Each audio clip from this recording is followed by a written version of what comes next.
అడిగారన్నమాట నన్ను, మీరు ఎఫ్టెన్ ఫైల్స్ గురించి మాట్లాడినప్పుడు ఇలాగా శాటన్ చర్చిలు ఉంటాయని అన్నారు, అండ్ శాటన్ చర్చ్ అనడం నచ్చలేదు మాకు అని ఒకరు మెసేజ్ చేశారన్నమాట, క్రిస్టియన్స్. సో నేను కూడా క్రిస్టియనే. సో శాటన్ చర్చ్ అని ఎందుకు అన్నానంటే, వాళ్ళు నిజంగానే శాటన్ చర్చ్ అనే పిలుస్తారు. ఎలా అంటే మనకు బయటకు చెప్పరు వాళ్ళు, చర్చ్కి వెళ్తున్నామంటే చర్చ్కి వెళ్తున్నామంటారు. ఇన్ జనరల్గా మన ఇండియాలో మనము గుడి ఎలా అంటాం కదా, చిన్నప్పుడు మనము చర్చెస్ని కూడా గుడి అనేవాళ్ళం, గుర్తుందో లేదో మరి, మా సైడ్ అయితే అట్లా అనేవాళ్ళం.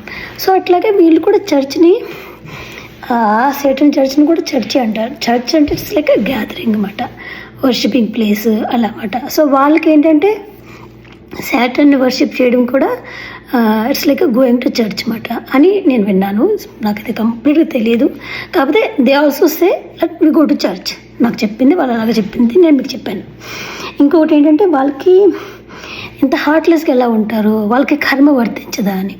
సో వాళ్ళు the day they followed the ball అని ఆ దేవుడు శాటన్ వర్షిప్ చేసినప్పుడు వాళ్ళు చెప్పండి, వాళ్ళు ఆత్మానుసారంగా కూడా చనిపోయినట్టు, బాడీ బతుకుంటుంది అంతే. మామూలుగా ఎవరినైతే బాడీ చచ్చిపోతుంది, ఆత్మ బతుకుంటుంది. వీళ్ళకి ఇలా కాదు, ఇంకా ఆత్మానుసారంగా కూడా వాళ్ళు హెల్లో ఉన్నట్టు, ఏదో వరల్డ్ ప్లెజర్ కోసం వాళ్ళు బతుకుతూ ఉంటారు. సో వాళ్ళకి ఏంటంటే కర్మ వర్తించదు అన్నమాట.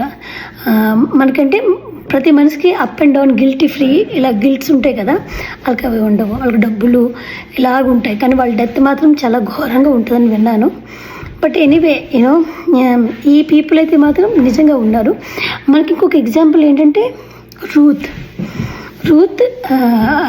పాత నిబంధనలో రూత్ ఆ ట్రైబ్కి సంబంధించింది అన్నమాట, ఎక్కడ వాళ్ళు పిల్లల్ని బలిస్తారు.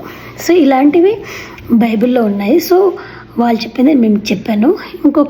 ఒకటి ఏంటంటే వీళ్ళందరూ ఇప్పుడు ఎలా అవుతుందంటే ఒకటే రూలింగ్, ఒకటే మొత్తం ప్రపంచం అంతా ఒకటే, అంటే వరల్డ్ మొత్తం ఒకటే రూల్ చేస్తారని తీసుకొస్తారు.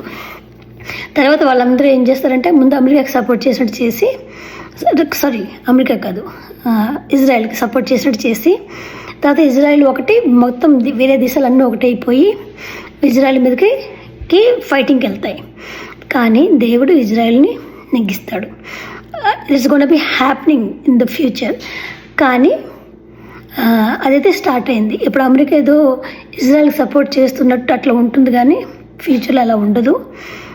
ఇజ్రాయెల్ సెపరేట్ అయిపోతుంది, మిగతా కంట్రీలు అన్నీ సెపరేట్ అయిపోయి ఇలా అవ్వబోతుంది ఫ్యూచర్లో. ఇది ఎప్పుడు జరుగుతుంది అనుకున్నాను, కానీ ఇంత తొందరగా జరుగుతుంది అనుకోలేదు నేను. So Christ is coming so